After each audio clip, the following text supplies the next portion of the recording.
Good evening.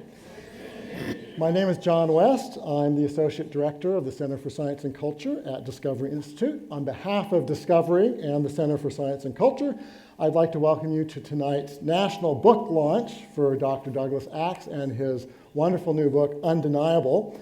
I'd especially like to welcome those of you who are joining us on YouTube right now, which is being live streamed around the world as I speak.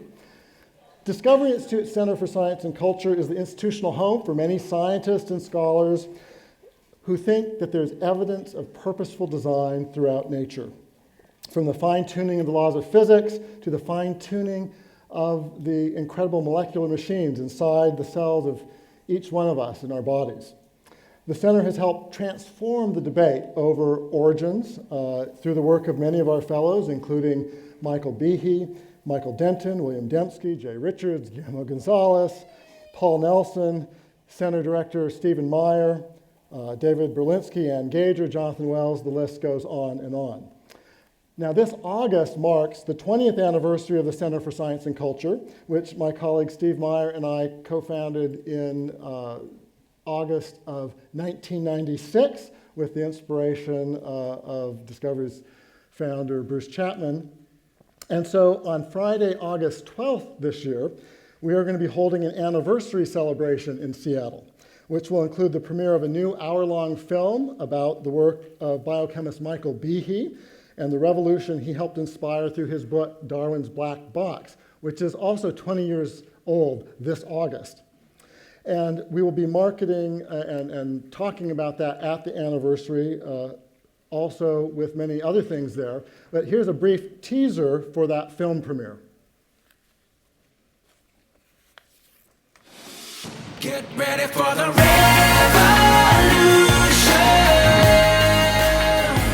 It's coming to you now. It's coming to you now. You're gonna sing an evolution. It'll never bring us down. No, they'll never bring us down. Get ready for the revolution. It's coming to you now. It's coming to you now. You're gonna sing an evolution. And they'll never bring us down. No, they'll never bring us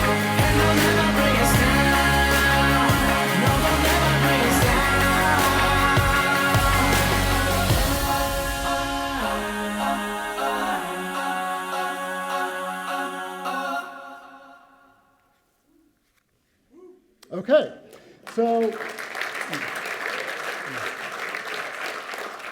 as the teaser revealed, in addition to the film, we'll have live and in person Michael Behe, Richard Sternberg, Doug Axe, along with Center Director Stephen Meyer. So you don't want to miss that anniversary event. So to make it easy for you, you can register tonight at the registration table. Don't miss out. It's going to be a fun evening with some surprises. So immediately after this event, I hope you will register for our anniversary celebration in just a few weeks.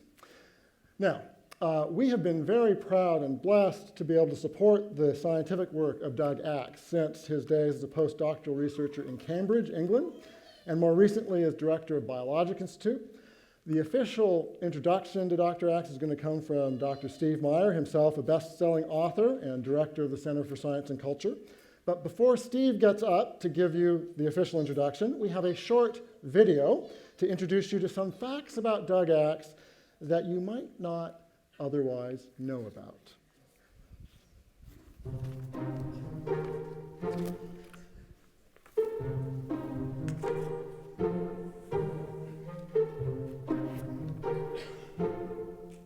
Here's something that not everyone knows about me. I am a dual citizen. I'm a citizen of the United Kingdom and the United States. My wife and I both, having lived in the UK for many years, fell in love with it and decided to become permanent residents first and then citizens. So we enjoy dual citizen status.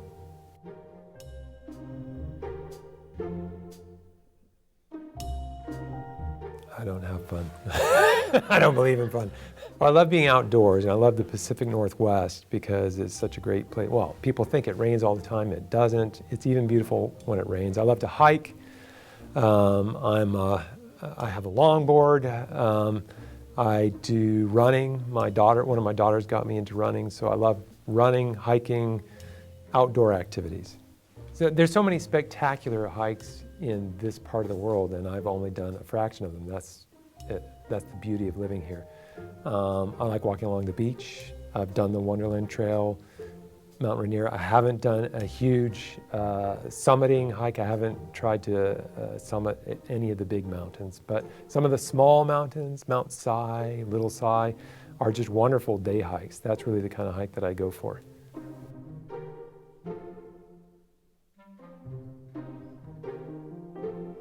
For city experience is London. You can't beat London. For natural beauty and stunning, jaw-dropping beauty, it's probably the Grand Canyon. I've only been there once, but just the awesome scale of it makes you feel very small.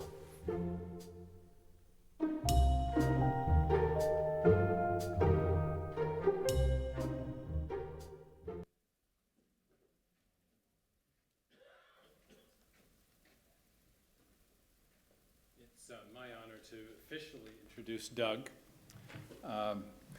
It's been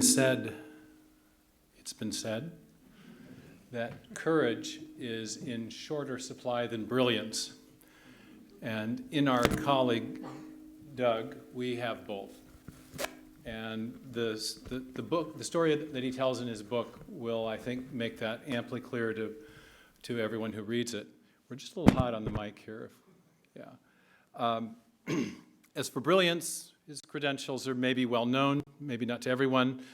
He finished his degree in engineering at University of California, Berkeley as an undergraduate, went on to Caltech, did a PhD in chemical engineering with an emphasis on molecular biology, went on to do a PhD, or a postdoc at the University of Cambridge, and was there for 14 years in various labs around the city, including some very prestigious labs where some of the great scientists of the molecular biological revolution made their names.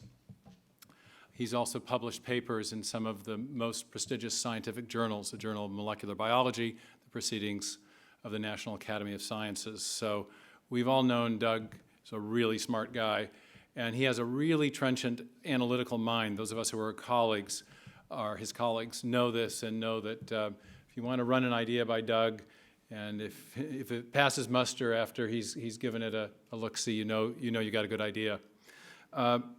What's also maybe less known about Doug is his courage.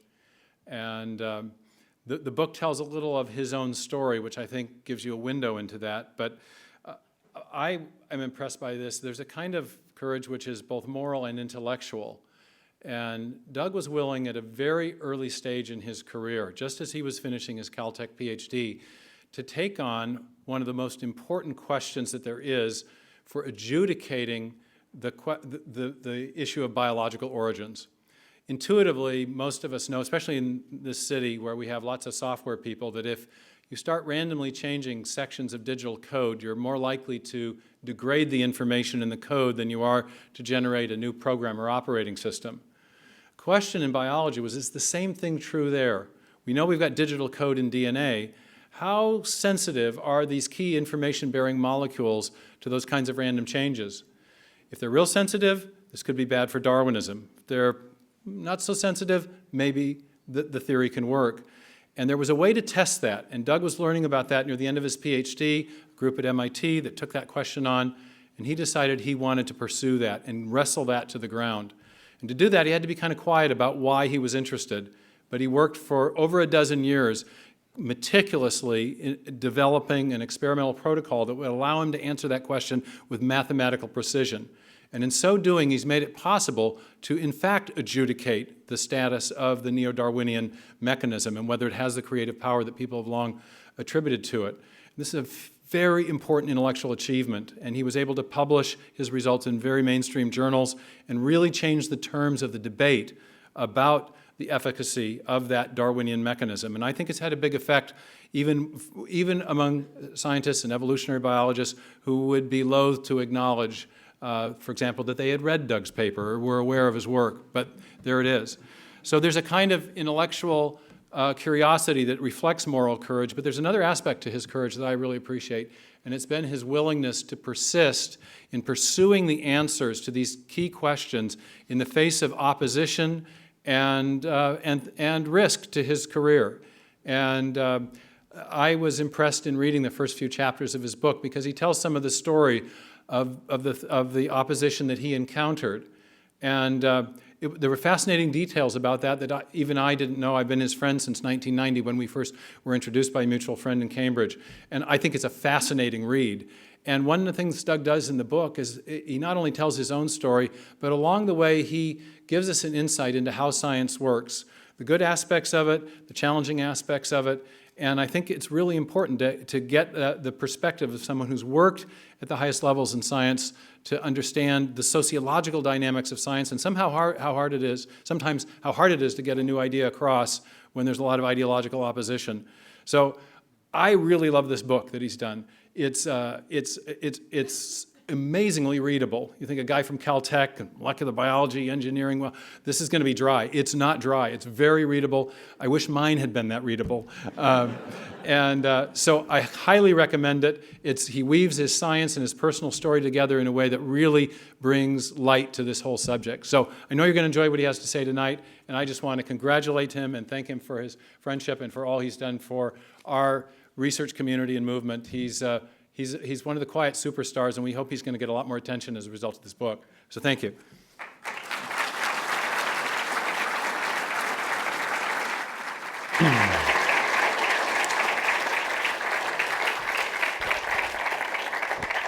Thank you all so much for being here. I have been, as you do when you write a book, but for your first book you don't know you're going into this, I have been laboring over this for a long time. And yesterday, the first day that the book officially went on sale, was the culmination of a long process for me. And I was so delighted to see the day come, and so delighted to see today come, and so delighted to see you here. So thank you. I don't assume that all of you are in agreement with me on my preference for the design interpretation of life over the Darwinian, and I certainly don't assume that for the readers of my book. I aim to write a book that would be attractive and readable to people coming from all kinds of backgrounds, whether they're people of faith or agnostics or atheists. I was trying to target a very wide audience, and in fact, actually specifically interacting at length with a very admirable atheist man by the name of Thomas Nagel. I've not met him, but I've corresponded with him a little bit, and interact with him at the beginning of the book and then carry that interaction through much of the book, because I have such a high regard for his thinking, and I really want this book to be readable by people who come from all kinds of backgrounds. For people of faith, I think it will be a very interesting and fun read, but it also, I hope it will be the sort of book that you can share with people who don't share your faith, and that's really what I was aiming for. Well, Steve gave a great introduction as to where I've come from and how I got here. After it turned out to be about 25 years, there was 14 years in Cambridge and then many years after Cambridge, leading a lab here and having several people working with me, doing technical research, aiming at finding out how hard it is for new genes to evolve and new proteins to evolve, and publishing work in technical journals, trying to write accessible blog articles that give a description of what we've been publishing all along.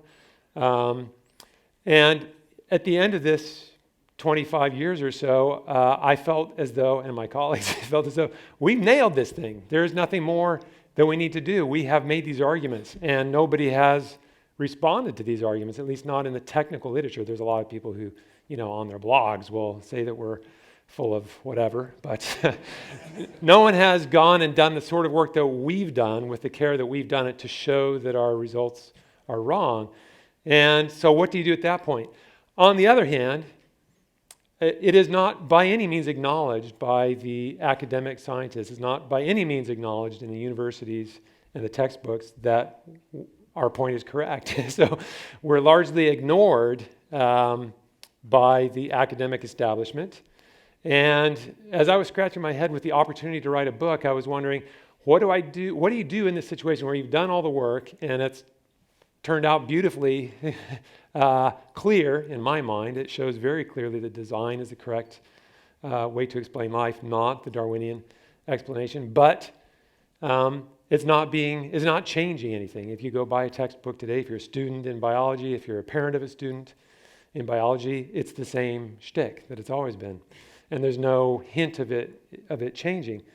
Well, as I was pondering with this marvelous opportunity to write a book, how best to approach it, I thought really the best approach is to take this message to as many people as possible, and not to commit myself to trying to convince the unconvincible, not trying to change the minds of tenured professors of biology across the United States and research universities, but instead trying to get as many bright people, whether they're scientists or not, whether they have a scientific background or not, to get the basic principles here well enough that they're willing to defend them and willing to dialogue over them. That's the approach I took. And for that, I wanted to have something that is not technical, something that's universal, something that everyone can latch on to because it's a part of our lives, as kind of the key central piece around which to frame this book. And that is what I call the design intuition, or the universal design intuition. And I'm going to quote to give you an idea of what it is. Actually, I had started writing the book when I came across this quote by Alison Gopnik. She's a psychology professor at UC Berkeley, writing in the Wall Street Journal a couple of years ago. And she says, by elementary school age, children start to invoke an ultimate godlike designer to explain the complexity of the world around them, even children brought up as atheists. And I had already started to frame the book, but I read that and I thought, there are studies in psychology showing exactly that this thing is universal, that everyone, even if you're brought up in an atheist home, gets this, at least when you're young. And as you get older, of course, you can have it, beaten out of you, but everyone starts off getting this. Now, she was not approving of this fact. She was stating that fact and wondering what we can do to correct it. And so the title of her article was See Jane Evolve, Picture Books Explain Darwin. Gather the kids around. Uncle Charles is here. He's going to tell you a bedtime story. So she was suggesting that we need to educate these kids starting at the age of 4 or 5 to correct this awful problem that kids see design when they look at living things, whatever their background. So you have this interesting contest, or this interesting kids pitted against the professors is how I think of it. The kids are saying one thing, the professors are saying another. Who's right? Well, if the professors are right, then this is the situation. Almost all of us, if you don't have a PhD in the life sciences, are down here, dependent upon the people in the ivory tower, the educated, the people who can see far, far beyond what we can see. And we're down here hoping that they'll cast their pearls of wisdom down, and we scramble around, poking each other around, grabbing as many pearls and stuffing them in our pockets as we can. But if the kids are right, then the situation looks more like this. Perhaps the kids are right, and the educated people, may be a little bit egotistical in their education, have actually dug a hole, and they're stuck in it, and they can't get out of it. And if that's the situation, it reminds me of a certain children's story about an emperor, where the people who are so obsessed with prestige and what they look like get locked into a lie. And the people who don't care about prestige and don't care about what other people think about them, the children, can see very clearly. And I actually argue in the book that this is the situation here, that the kids really have won this contest, and it may not be conceded for some time. But the point of the book is to take that message out to as many people as possible, to get as many people to see, hey, yeah, there is something to this. I think the kids understand this one maybe better than even the Nobel laureates do. I'll quote a Nobel laureate in just a moment. But so I call it the universal design intuition. You can phrase in different ways. One way that you could say it is, as makers of things, we as makers of things instantly recognize things that were made. And we know these things can't be made without know-how. That's one way you could say it. In the book, I say it like this. Tasks that we would need knowledge to accomplish can be accomplished only by someone who has that knowledge. They can never just happen. Things that need knowledge, there's no substitute for knowledge. A simple way to say it, accidents can't do the work of know-how. If something requires know-how, you'll never find that it gets done by accident. It always requires someone who knows how doing it. Okay, this is not complicated. If we all get it, by elementary school age, then it's not going to be complicated. I take some very simple examples in the book. This is one that's in one of the figures. We all know what this is. It's an origami crane. But I'm saying that just to get this idea of the design intuition, if you imagine a kid who's never seen one of these before and comes across one on a table and doesn't know who made it, nonetheless, they will know that someone made it. They will know that somebody took some time to fold paper in this way, and they'll see that this is something clever. And the reason we see this so early is by the time we're 2, we're looking at things and wanting to do them, right? You see brother, sister, you see a mother, father do things, you see a friend do something, you want to do that from, easily the age of 2 or before that.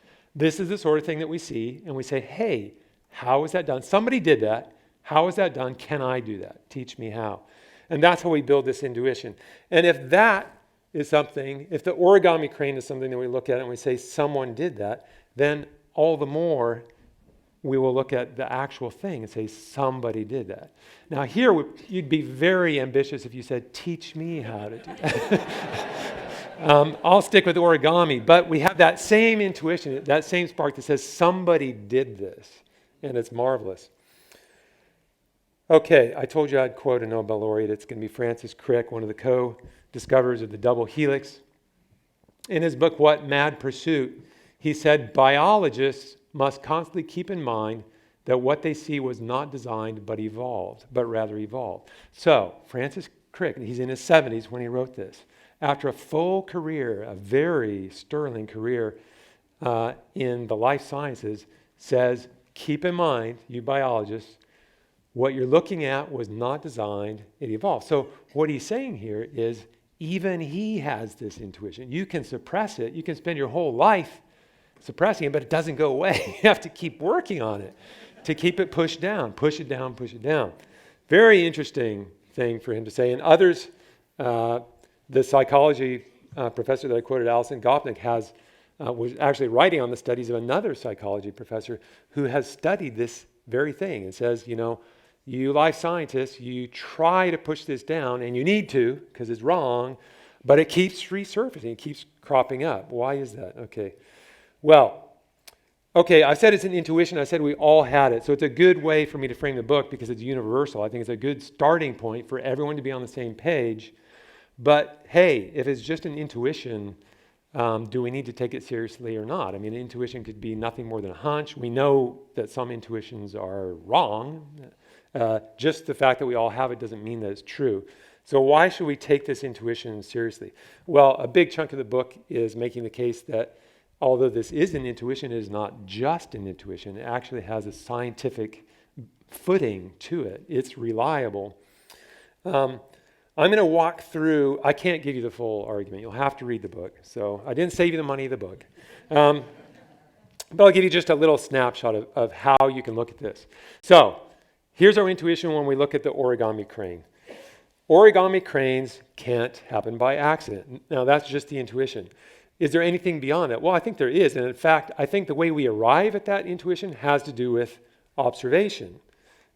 Here's an observation. Origami cranes don't happen by accident, okay?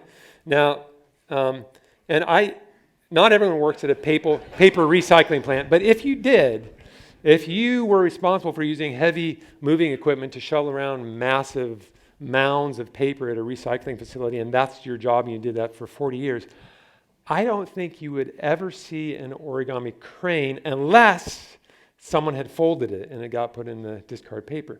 You would never see one that was caused by the action of throwing this paper around. You'll get lots of paper getting creased, lots of paper getting torn. You will never get an origami crane. So that's an observation. An observation is a scientific activity, isn't it? It's data. You can say, I've moved paper for my whole life. I've never once seen it turn into an origami crane. Okay? So there's a question, which is a scientific exercise to ask questions like that. No, here's a question. Sorry. An observation is that they don't happen by accident. A question that we can pose after the observation is, why don't they happen by accident? Why don't origami cranes happen by accident? And now you see that what was an intuition has an observation underneath it, and you can move from an observation to a question. And maybe the kid who sees the origami crane doesn't go through all this. I'm saying you can go through this. And if you go through this, you find out that this intuition is actually a science thing. It's not just a guess. Why don't origami cranes happen by accident? Well, I think we all have an intuition here. I mean, if you've done origami, sometimes they don't even happen on purpose, let alone on accident.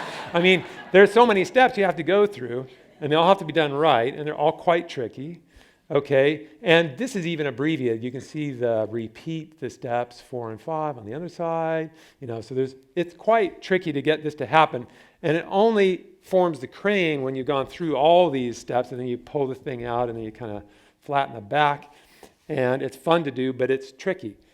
And it's because it's tricky, we have an intuitive sense that none of these single steps is likely to happen by accident. Paper could get creased in that recycling plant, but it's probably not going to get creased in the right way. But if one crease were to happen in roughly the right way, okay, that could happen. But are you really going to get all of these things happening? That's what makes it seem impossible to us. And so here's our deduction. For an origami crane to happen by accident would be fantastically improbable. And you can look at this a lot more rigorously than we just did here, and the book does. And it turns out to be absolutely correct. It is fantastically improbable for something like that to happen by accident. So we have an intuition. We had an observation. We can pose a scientific question. Why are things this way? And we can come to a deduction that's based on probability. Even if you don't do the math, you sense that there's a probabilistic aspect to this. That all sounds very scientific, doesn't it? In the book, I frame it around what I call functional coherence, which I define this way. Functional coherence refers to the hierarchical arrangement of parts needed for anything to produce a high-level function, each part contributing in a coordinated way to the whole. Now, that's a lot of words. But it's a very familiar idea because virtually everything that we look at and say, wow, that's an invention, humans made that and they made it for a purpose, they all have a high-level purpose and they all have lots and lots of parts, and the parts are not just thrown together willy-nilly, they are crafted in order to perform specific sub-functions in order for all these sub-functions to come together to produce the top-level function. This is very familiar. It's true of nearly everything. It's true of everything that we view as an invention. It's true of the violin. There wouldn't be a part here that's not contributing to the high-level function. There's no blob there that has no function. It's all contributing to the high-level function. It's true of a watch. There aren't very many of these mechanical watches anymore, but every piece in here, and there's a lot of them, every piece in here is doing something that is contributing to the top-level function of that watch. And every piece has its precise shape and is made of its precise material in order to have the properties it needs to do its little part for the big top-level function. It's true of your smartphone, and this is by no means a complete listing of the parts of the smartphone. You might notice that part in the upper right is actually very complicated, and you can continue breaking it down. Well, there's something very similar about life, complex life, human life. Apologies to those of you who just ate. I tried to pick the least objectionable version of this anatomical breaking down of a human body that I could. You see that this same principle applies it's overwhelmingly true of living things, isn't it? Because you look at all these major parts that form a human body, and they're not even all shown here. The largest organ of the human body is not up here. Anybody know what it is? It's the skin. I think they thought it would look kind of gross if they had a bag of skin there. If we zero in on those, see the two little eyes there in the upper right over the arm, like, what are we doing out here? Okay,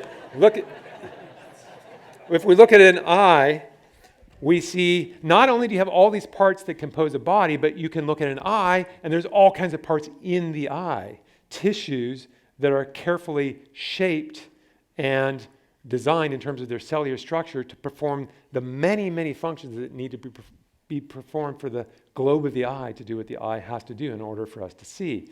I won't list these, but we can zero in on a piece of the retina. Okay, so now we're looking at one tissue in the eye, which was one part of many, many parts of a body. And you have the famous rod and cone cells inside the tissue of the retina. And you can see there's a rod, there's a cone, there's a rod. You can see them down in the lower part of that image. Beautiful complexity within a tissue. Beautiful structured complexity to the individual cells, and it's not even complete here, that form the retina. You go inside the cell, you see the same story. This is not a picture of a rod or a cone cell, but it's kind of an artistic representation of the innards of a kind of generic animal cell. There isn't really a generic animal cell. Every single cell has a function, and they're all more complicated than this, but this shows the general components that are present in all of these cells. Enormous, fascinating complexity inside the cell. You can go further than this, right? You can zoom in all the way down to the molecular level. This is, anybody know what this is? This is a ribosome. So this is perhaps the most sophisticated molecular machine on the planet. This is it's composed of protein components and RNA components. This is the molecular machine that produces protein chains in all the cells, all living cells, the ribosome. Stunning complexity. Again, we could break down the ribosome into its many, many components, each shaped and formed in the right way to come together to form this large molecular structure. Large in terms of molecules, but tiny in terms of in comparison to the whole cell. So what have I done here? We started with this design intuition that we all have. Some of us have tried very hard for much of our lives to say, it's not true, it's not true, it's not true. Don't listen. But we all have it. And what I've shown is even if we don't tease it apart and say, well, what's under this thing? You can tease it apart and you find that these things are under it. Observation is under it. Scientific questions are under it. And deductions as answers to those scientific questions. These are the legs of the stool that are holding that intuition up. And what do observation and question and deduction look like? They look like science. There is science holding this intuition up. Okay? Now, I realize that a lot of people scratch their head and say, are you telling me that you can reject all of evolutionary biology based on an intuition?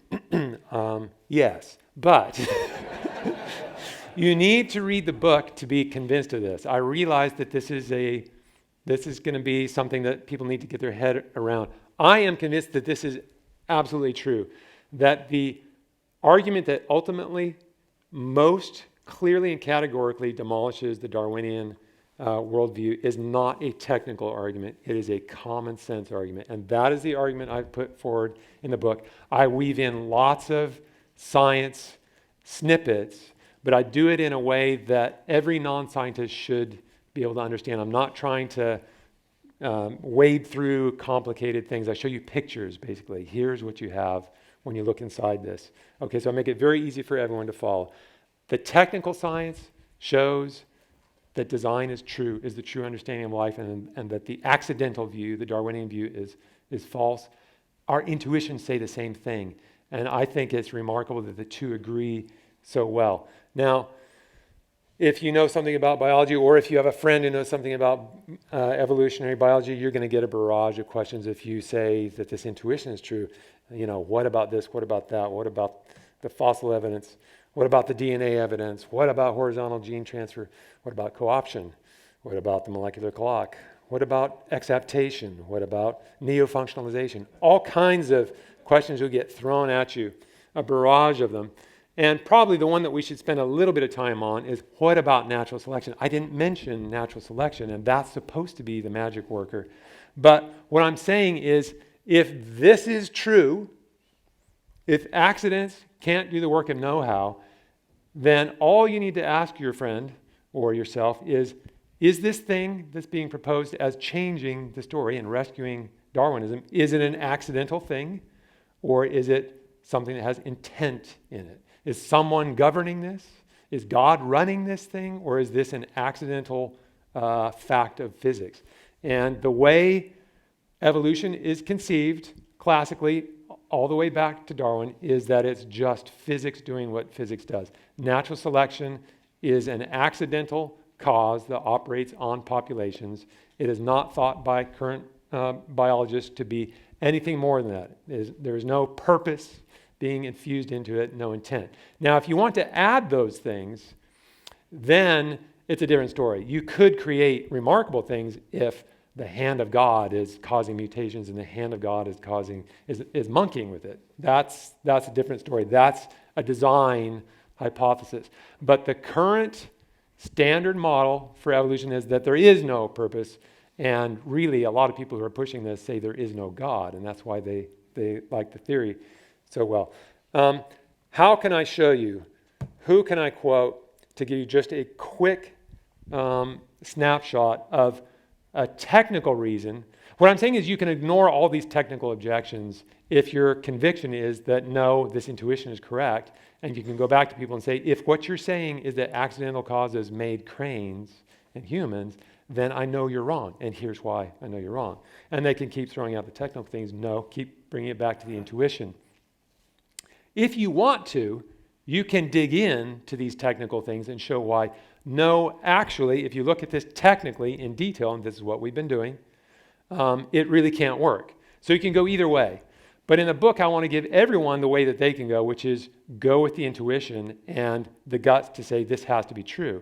If you want to go the technical route, you can, and you'll still find that the intuition is true. So who can I quote to show what's wrong with natural selection? Well, who better than Richard Dawkins? Okay, this book, actually, I have to say, although I disagree quite strongly with Richard Dawkins' position, this was an influential book for me, and his writing style was so engaging, and he was so convinced that he was right, and that this defense of neo-Darwinism would be convincing, that it was a very engaging read. And I really did, as a graduate student, enjoy reading this book immensely. But this is a book where probably the most passionate defender of the Darwinian paradigm has put forward in the best prose possible his defense that natural selection can invent things. And I'm going to quote from it to show you why natural selection cannot invent things. Here is a quote from Dawkins' book. However many ways there may be of being alive, it is certain that there are vastly more ways of being dead, or rather not alive. You may throw cells together at random over and over again for billions of years, and not once will you get a conglomeration that flies or swims or burrows or runs or does anything, even badly, that could remotely be construed as working to keep itself alive. Quote of Richard Dawkins. Now, this is in his first chapter, which is titled Explaining the Very Improbable. And he sets up a problem in order, he thinks, to solve it. And the problem he sets up is these things are extraordinarily improbable in one sense, but there's one key word in here that he thinks by correcting it, he solves this problem. And the key, anybody know what the key word is? It's random. And by saying that natural selection is not random, he thinks, and he spends the whole book trying to convince the reader that because natural selection is not random, this huge probabilistic hurdle that he's just acknowledged is somehow solved. And does anybody see a problem with that? it seems to me that natural selection only kicks in once something does work to keep itself alive. And if that's the case, then this huge problem that he's acknowledged is not solved by natural selection. Categorically can't be solved by natural selection. That is a huge problem. And I can't believe actually that someone of his intelligence has not grasped that. Because I'm sure this has been put to him in many different forms for decades and decades. But he persists, and others persist in thinking that simply because natural selection is not random, and it's true, it's not random, it's the more fit things that tend to overtake a population. But hey, they don't become more fit until this problem has already been solved. And that's the problem with natural selection. I am going to stop there and leave you with a pretty picture of a crane and entertain any questions. Should we sit here? I'll drop a water here. So what we would like to do now is to entertain your questions for Dr. Axe, and we have 2 microphones, so you need to actually come down here. You can't just stand up in the middle there. You need to come down on one of the sides to ask a question. And if there's too large a line, you'll sort of have to go down that direction, or else the fire marshals will get us in trouble. But if there's just a few of you at a time, then you can just be there. So come on down. See someone coming down. And if you don't have questions, then I'm going to ask questions and show how little I know about some of the science. But I'm one of the sorts of people that Doug wrote the book for, who is not a scientist. So Absolutely. maybe. Okay, so let's start on this side. Yeah. So I have a few close friends that are passionate atheists or agnostic.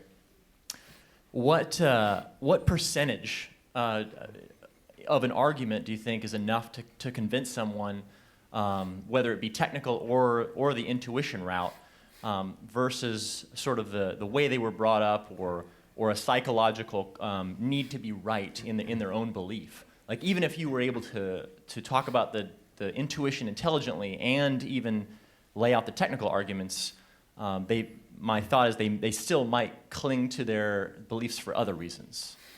No, they will, yeah. You're absolutely right. Humans are very complex, and our beliefs, and the way we come to beliefs and the way we cling to them is a very complex thing. And I'm not for a moment claiming that give your atheist friend my book and they will, be on their knees praying at the end of it. I think what I hope it will do is cause the more thoughtful one. There are atheists, and I interact in particular with Thomas Nagel, who strikes me as an extremely thoughtful atheist. He's written a book called Mind and Cosmos, Why the Materialist Neo-Darwinian Conception of Nature is Almost Certainly False. False. This is an atheist. Very gutsy, very astute thinker, and I really would like to meet him. I've interacted with him a little bit. I think there are atheists who come to the point where they really want to know what's true. And I'm not bashing them on that front at all, because I think there are a lot of people in all walks, people of faith, people who are agnostic, people who are atheists.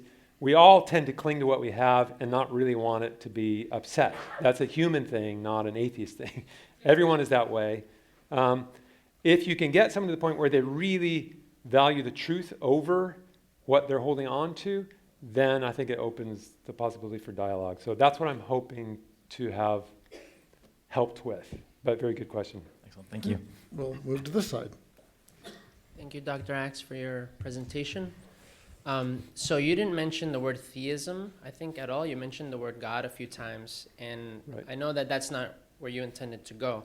But my question is, so what happens when theism violates a lot of our intuitions? So if you use intuition to kind of to undo Darwin, which I think is fantastic. I think that's a great strategy. But what happens when someone says, okay, fine, Darwin's not correct. Let me entertain intelligent design. Let me entertain theism. Let me entertain Christianity. And then all of a sudden, there's there's a lot of baggage that really runs against our intuitions, like the Trinity, you know, miracles, the incarnation, a lot of stuff that's quite central to Christianity. That very good point. Or did you have more? No, that's it. Thank you.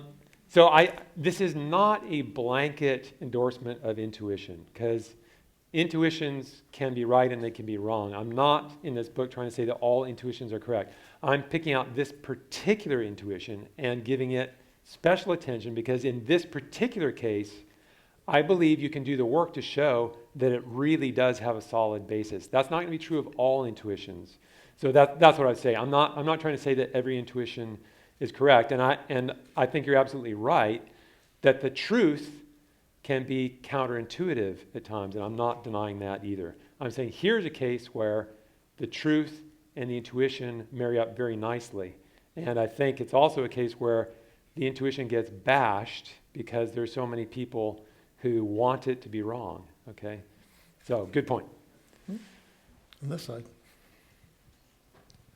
Does intelligent design negate the concept of a common ancestry? No. So, for people who don't think about evolution, one of Darwin gave us two things, really, the big things.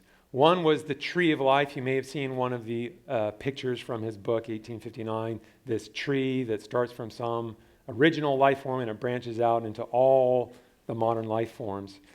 And the other thing was natural selection is the cause for the tree of life.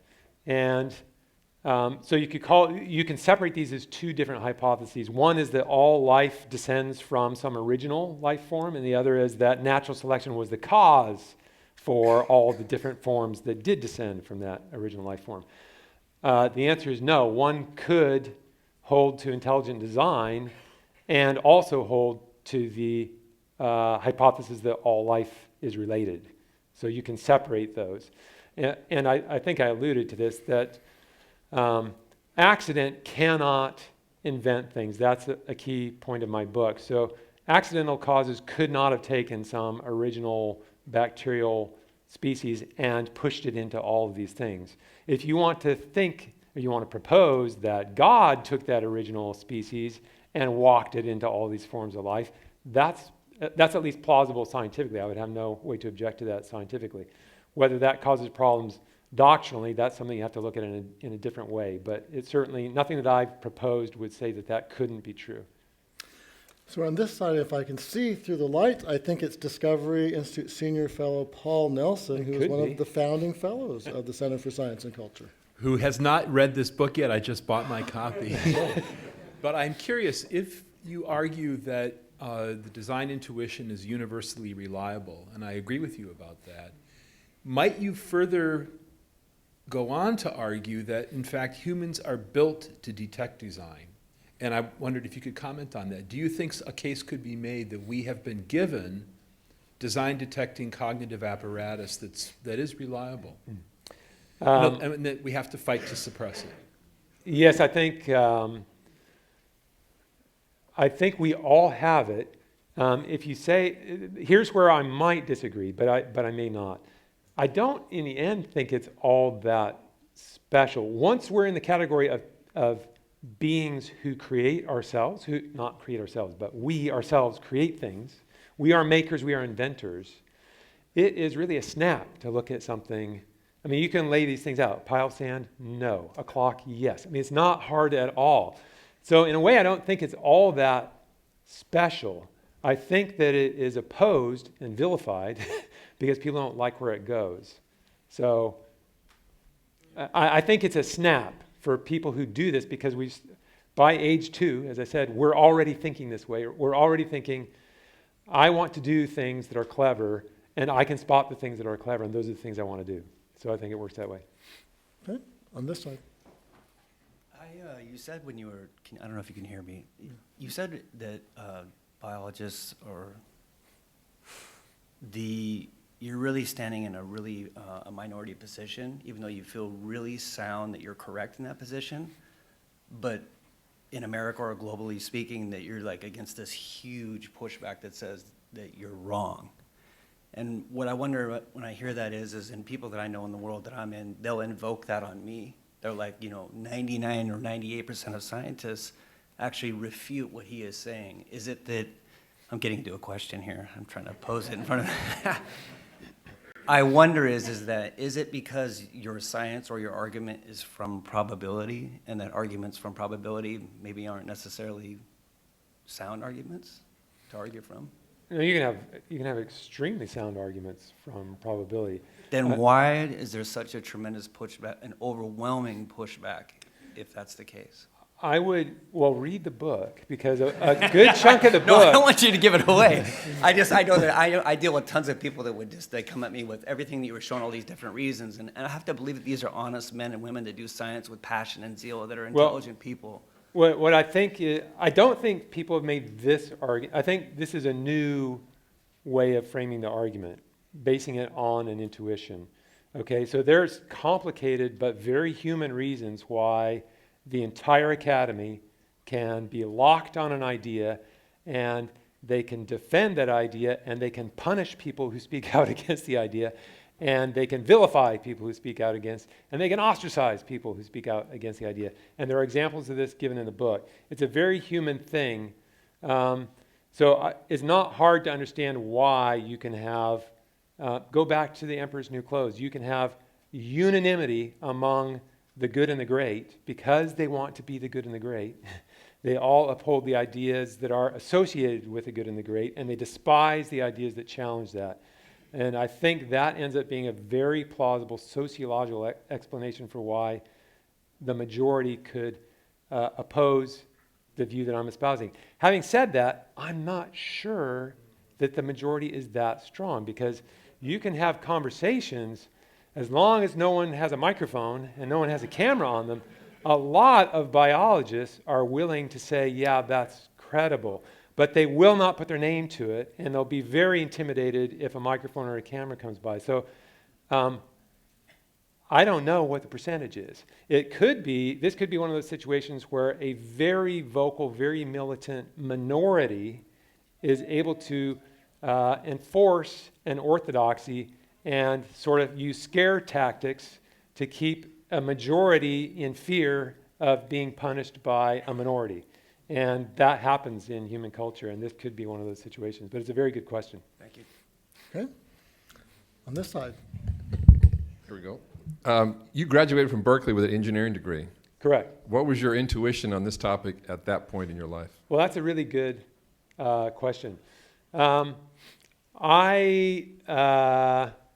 I became a Christian at age 14, which wasn't that long. It was 4 years before I was at Berkeley. And I can even think back pre that, so there wasn't a faith connection. I was always skeptical of the Darwinian story, even before I can say that faith was connected to my skepticism.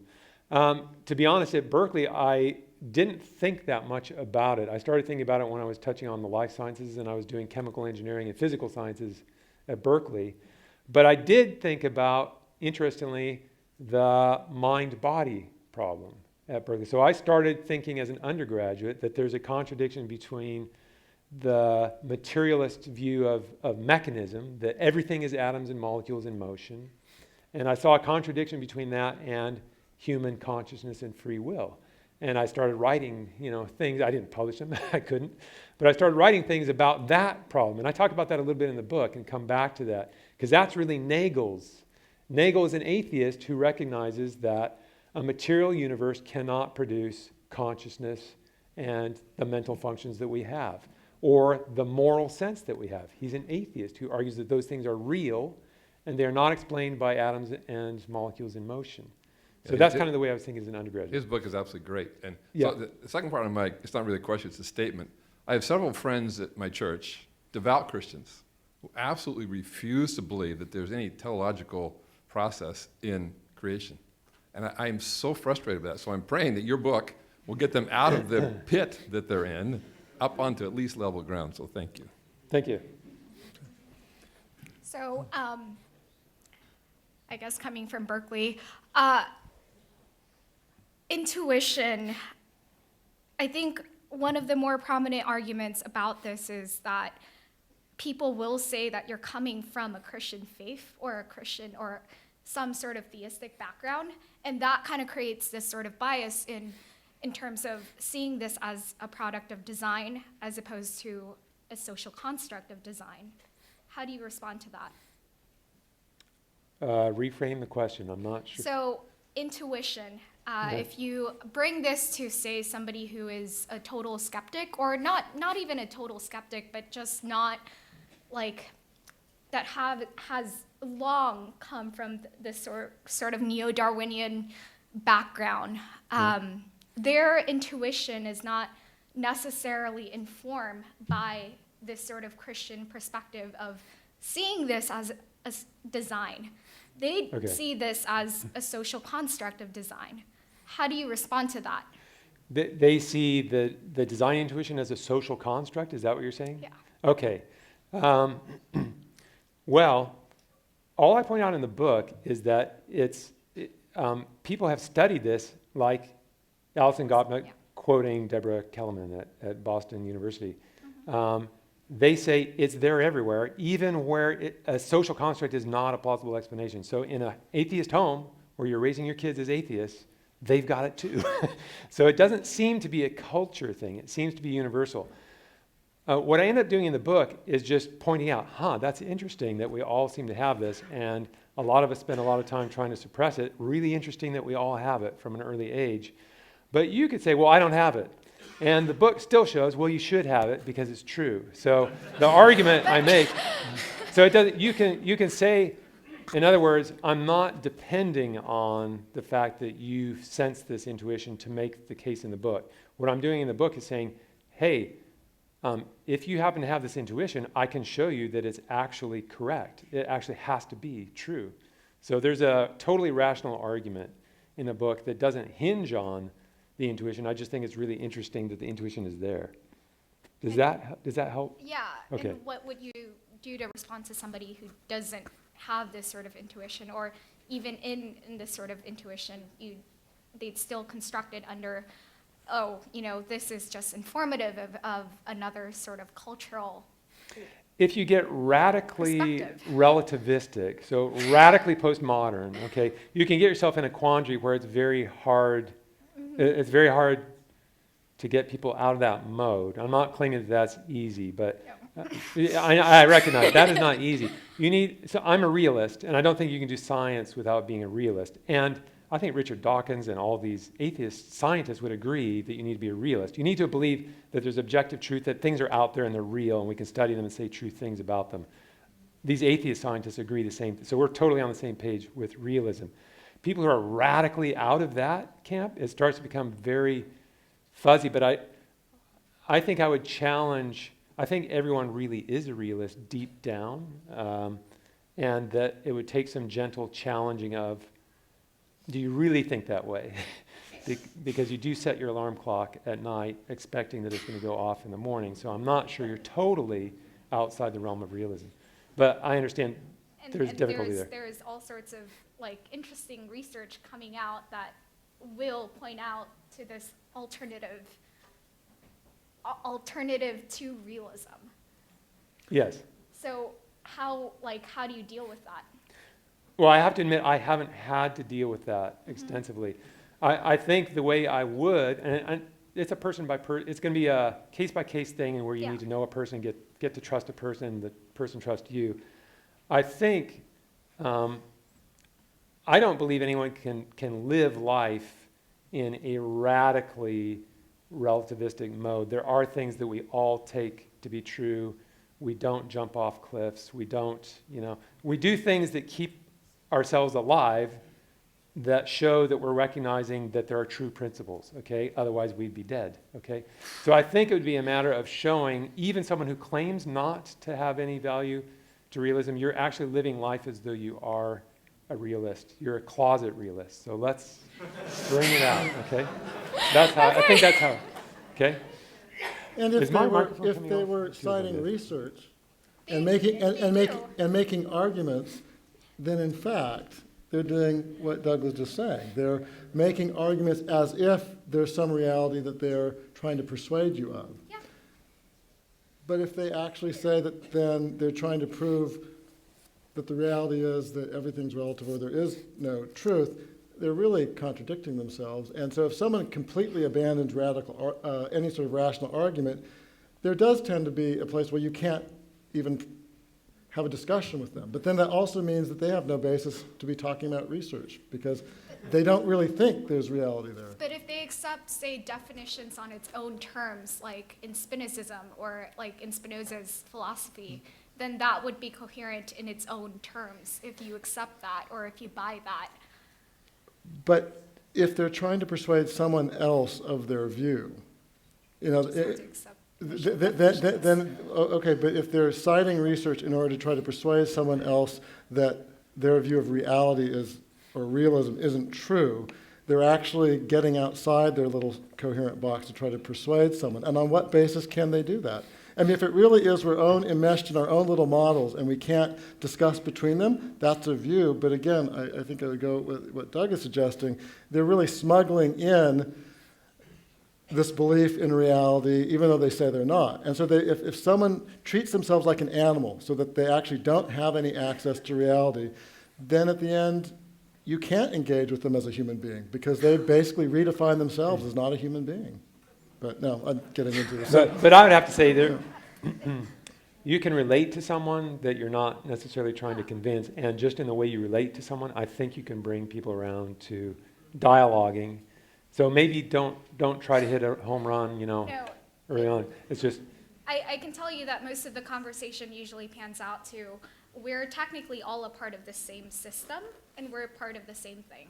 And it's a very like you're from Berkeley, you said. Yes, I'm from Berkeley. And I see these people all around me and there's all sorts of really interesting stuff. So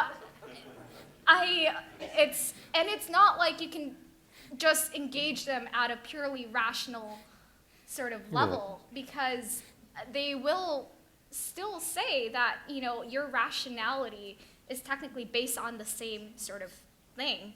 I think the scarier part is this sort of stuff is creeping into a lot of like healthcare and the new age and the dualism and syncretism mentality and how that's gaining ground. So even with intuition, they'll say that and they'll buy it and they'll say there's intelligence in that. But it won't be in the same way of designer. It'd be that we are actually designers. Well, I would be interested in interacting with you after you read the book and getting more insights on you because I'm a little bit, that's out of my experience, but I want to reach people and there's a group that needs to be reached. There is Okay. So, Doug, thanks for your talk and for the book. You're welcome. You know, the word science is used a lot in our culture, and it usually has a capital S, especially when it's in writing. And I think what you've hit on tonight, and I want to ask you to amplify on it maybe, is this intuition, the stool illustration. I think what you're saying is that that a 2-year-old is doing science remarkably. What is science? Well, it's the art of observation, conclusions, reproducibility's in there, hypothesis, and that a 2-year-old can look around the world and see complex things and realize somebody made them. That's science. That's absolutely science.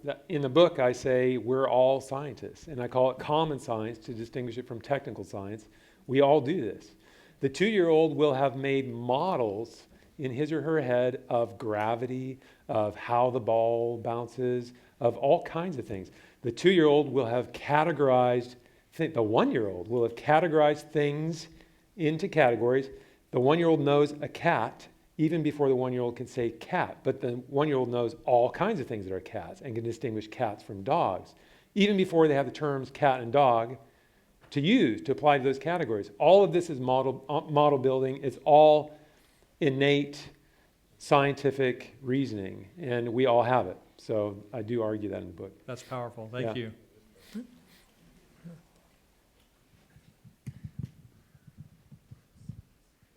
I've been an engineer for 30 years. And I realized as an engineer that part of the human ability to have intuition can be built up and used. I've built up skills in my intuition, in my logic, and in my imagination that have allowed me to design objects. And so I'm wondering if scientists, many scientists, are ignoring that skill in the human being to argue against those very appearances in science and in biology and life itself. Do you think they're just totally ignoring it, or? Well, and intuition is a huge and somewhat vague category, right? So even as I was talking about intuition in the book, I'm basically saying it's intuition, or we call it intuition, but it's got observation under it, so you could call it science, but it could be a deduction. I think we have these faculties, and we have this ability as thinkers to jump to things without having to do the calculation, okay? And so that's one of the things that we commonly think of as intuition, that we can look at something and deduce something without having to go through at least a conscious process where we say, here's how I know this, here's how I know that house is on fire, or here's how I know. We instantly know these things, and we jump to them immediately. And I think creativity is filled with this, that we don't create by, well, the Darwinian mode of creating is trying all possibilities and finding the ones that are excellent. That just doesn't work. And nobody creates that way. Instead, they have these like moments of inspiration where they just know what's right and they jump to it right away. And they may not be able to tell you how they got there. It just came right away. So intuition is clearly a part of how we operate, and there's subtlety to intuition, insight, intuition. And I don't try in the book to define these categories because they are somewhat loose, and I'm very careful about how I deal with intuition. I don't stake anything on my notion of intuition. I say, here it is, we all do this, and then I spend a lot of time in the book showing this is correct. This one thing that we all know from an early age, it's correct. And you can try to push it down as long as you want. You'll never fully push it down. You'll be like Francis Crick, having to keep pushing it down because it keeps coming back up because it's so obvious. So yeah, I think people probably, when they see this book and they don't read it, one of the critiques will be, he's just talking about intuition, that's not science. And so people will want to not give intuition due credit. Again, I'm not saying that all intuition is valid. I'm not trying to endorse intuition over science. What I'm trying to say is some intuitions really do have scientific validity and nature to them, and this is one. So, good point. But if they dismiss your book as not science, that means they really haven't read it, because you, in fact, have a number of chapters that go into quite detail of the research that you've done. So, yes, that's true. Yes. Thanks for the book, Doug. I was wondering if you'd just talk for a little bit about dysteleology. So it's a deep intuition if I run across a guillotine and say, that clearly was designed, but I don't think I want to run into the designer. Well, you don't want to run into the guillotine. That's well said. I actually take that on a little. I don't know if you flipped through the book. I've just started it yesterday. I don't use the term because I'm trying to use ordinary English, so I don't use the term dysteleology, but dysteleology refers to things that look like bad design or wrong design or even evil design. Yeah. And I don't use the term, but I take on the bad design argument. The panda's thumb is in there. There's a figure with the panda's thumb. And the way, I won't give away exactly how I deal with it, but I think once you get people to recognize that the design intuition is correct, there can be a lot of dialogue over, okay, what does that mean about this? Or, what about piranhas? What about viruses? What about cancer? What about all kinds of things that exist and are real and are complicated and complex and horrific? And I acknowledge in the book that those things are there. So I've not ignored that, and I've not tried to gloss over that. I haven't tried to fully solve it, but I've given some insight. So read the book. Okay. You might have my contact. Yeah. You probably have my contact. So read the book and tell me if you think it resonates. Okay. For people that embrace your argument, like a Nagel, how do they deal with that change of perspective? And how would you like them to deal with it? Like, what benefit do you think your arguments will have for individuals in society? Okay, based upon my reading of Nagel, let me get a drink first.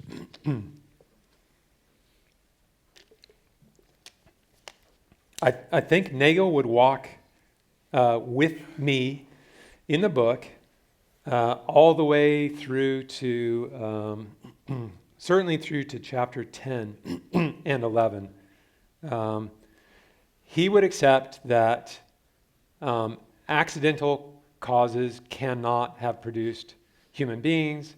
He would accept that, and he says, that material causes cannot explain consciousness, cognition, or moral sense. And he says all those things are as real as atoms and molecules, as matter and energy, and they need to be at the heart of a proper conception of nature.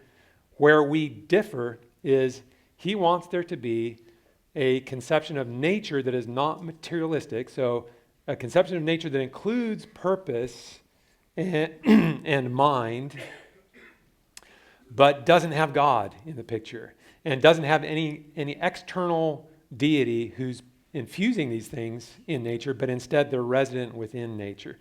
So maybe this touches on kind of the Berkeley thing. I mean, he's a very careful thinker. He's also extremely candid and honest about his desire for there not to be a God.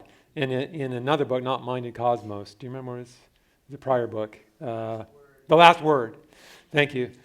He says something, I'll be paraphrasing. He says, it's not just that I think there isn't a God, it's that I don't want there to be a God. I don't want the universe to be like that. And he calls that a cosmic authority problem. And I think it's wonderful that he is candid and honest, saying, I get to this position because this is where I want to be. Help me out here. Help me think of a way to explain this without appealing to God, because I don't want this to be a universe that was made by God and comes under God.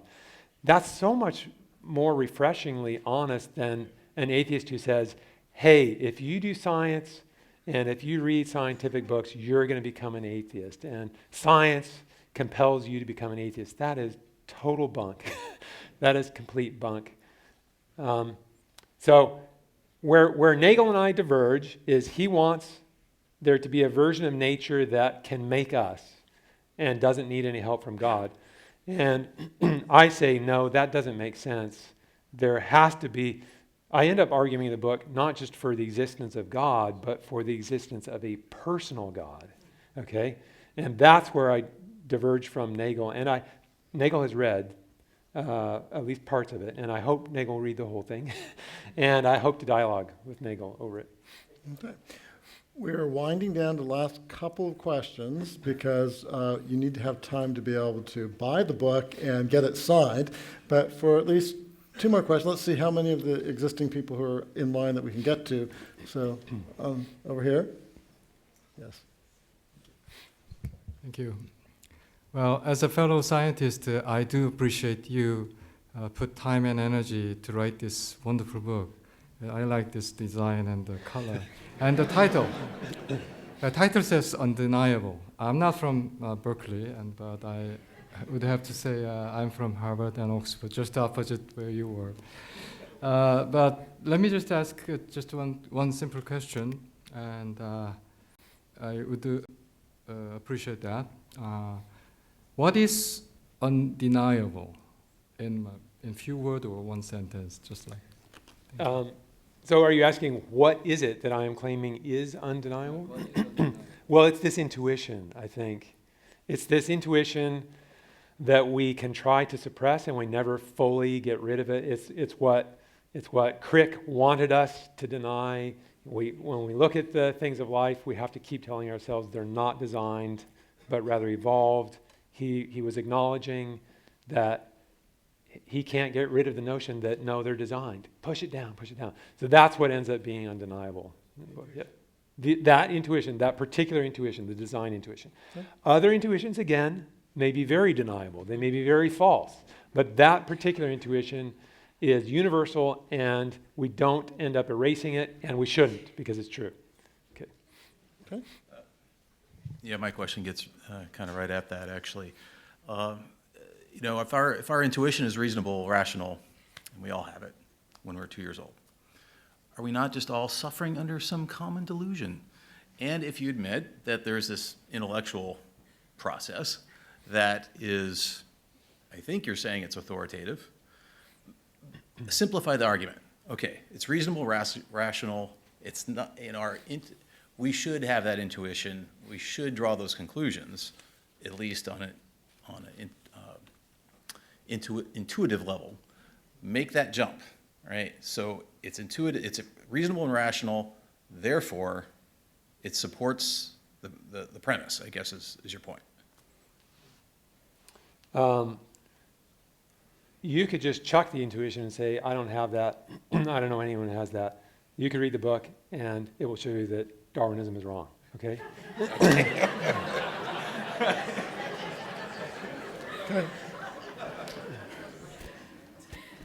I like how the premise of the book is that it's our common intuition that tells us that things must be created, because it's interesting to see how the scientists who control the academy all say that, you know, evolution is the only answer.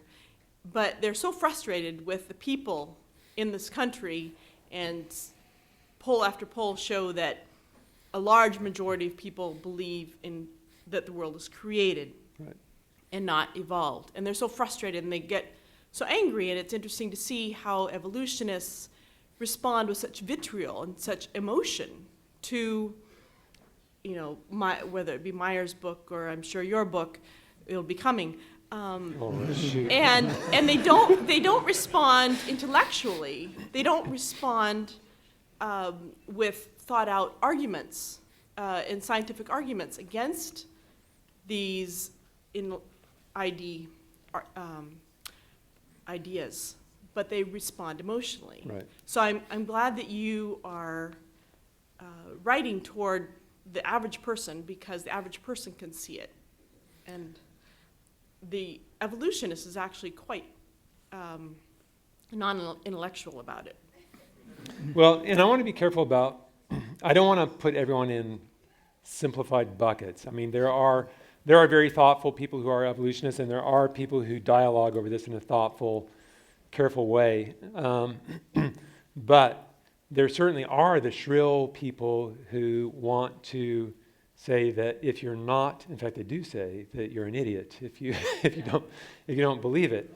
And I don't know, if you know anything about humans, you know that when we get desperate, we resort to desperate measures. And if we have a much better approach than bashing people as idiots, we use it. So maybe it tells you that there's desperation there. I think that would be my interpretation, but good point. Last question, make it a good one. I don't mean this as a challenge, because I'm completely in agreement with your thesis and your approach. But the question is, what is your position on junk DNA? That has a lot of implications for the design argument. Well, I won't claim to be an expert on junk DNA, because I've worked with prokaryotic organisms, so not with complex genomes, but with simple genomes. But I believe junk DNA is one of those things. So let me tell people what junk DNA about the whole idea. Complex organisms, so multicellular, large organisms, us, cats, dogs, corn, have large, what? Corn is complex, okay? I'm saying as opposed to bacteria, okay? Everything but bacteria have these large genomes with chromosomes that have a lot of DNA, okay? And if you back up, I don't know how far back you'd have to go now, 10 years ago, if you go back to the dawn of the genomic era, when we were spending a lot of money to get the human genome sequenced, the idea was that the important parts of our chromosomes are precisely the parts that encode proteins, okay? And if a part of the chromosome is found not to encode proteins or apparently doesn't encode proteins, then as far as we knew back then, it wasn't doing anything because we couldn't think of anything else that DNA was doing.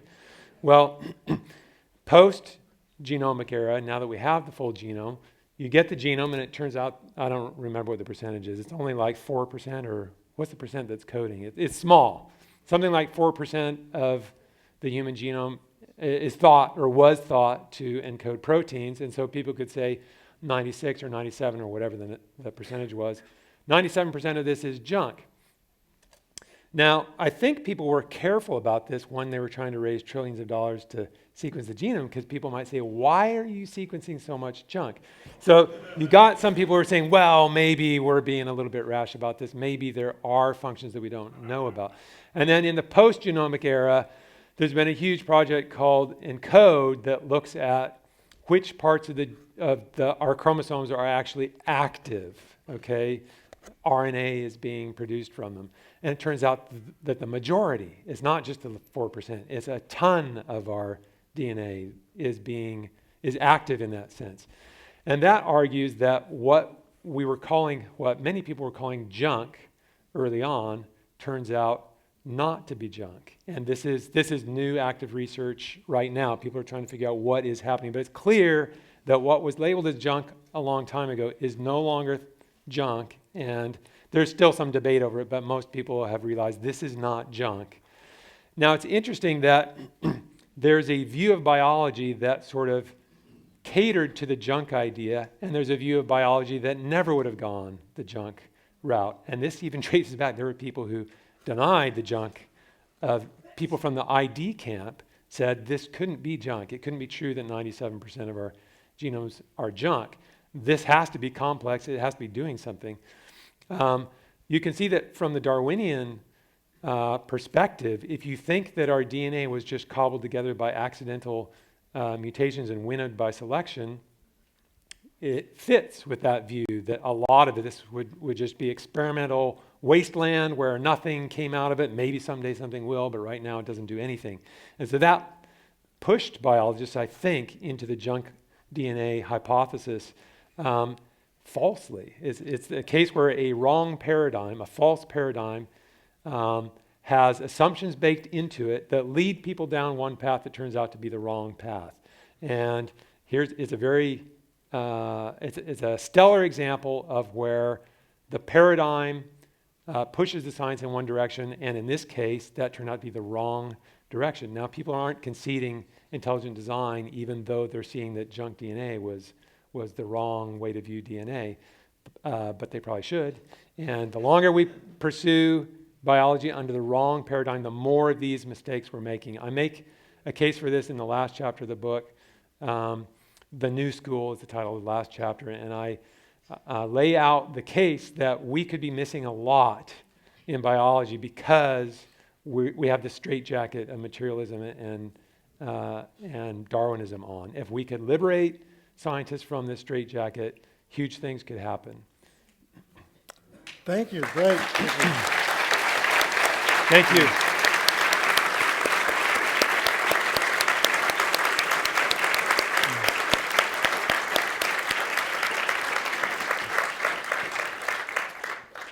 As we wrap up, just a couple of comments. If you want to help Doug's book be a success and actually get a fair shake, whether you end up being persuaded by the book or not, if you get a copy and you read it and you have a considered opinion, I would really, really encourage you to go to a place like Amazon and then rate it and review it.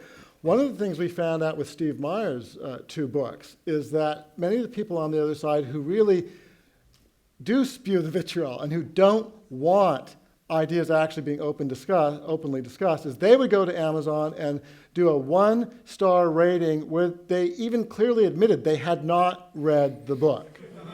And in fact, Doug has already had this. Before his book ever came out, I think the first or second review was someone who boasted he hadn't read the book, but gave it a 1-star review. You can all help in that even if you end up disagreeing and if you validly think it's a one-star review, then be honest. I don't think you will if you're fair-minded. But if you read the book, please go and review it. Amazon is the big kahuna. You need to go and do that. Also, you can go there even before you've read the book, and if you read reviews from people who admit, I haven't read the book, but it's garbage because X, Y, Z, vote it down, and frankly, tell Amazon, send a message that this is inappropriate. This is supposed to be reviewing books, not trashing people with hate speech, which a lot of it is. And so you all can help that, and I would encourage you to do that. We were able to successfully get people to do that on Steve Meyer's book that ended up getting really the real reviews out there. So every one of you can do that. That's number one. Number two, this is the opening week of his book. You all have friends, at least one friend, I think. And if you could not only get a book here, but if you could encourage that friend during this first week, and including those of you watching on the internet, to buy the book this week so we can have a great opening. Who knows? We might even get on a bestseller list if you do that. And that would be a great launch to this book, which has already had a great run-up in Amazon and elsewhere, a lot of interest. But the opening week is critical. It came out this week. So if every one of you asked one of your friends to get the book, that could have a tremendous impact. And then finally on this whole thing is after this, if you've bought a book or if you are going to buy a book or if you've pre-ordered a book and maybe not gotten it yet, I think we even have little stickers that Doug will be able to sign that you can put in that book that you haven't gotten yet. But go and get it signed. And so one of the things right after we end in about 30 seconds from now, Doug is going to be shepherded up. He can't spend lots of time speaking down here because he's going to be up there signing your books. Okay. Finally, not on this subject, is remember that the 20th anniversary of the Center for Science and Culture is just a few weeks from now. And so you can also sign up right now while there's still space available at our 20th anniversary gala celebration with Michael Behe and Doug Axe and Steve Meyer and Rick Sternberg, among others, and for the premiere of this film and a great, great other evening. Thank you for making this a great evening. Thanks again to Doug for being here, and thank you all for making it a success. Thank you.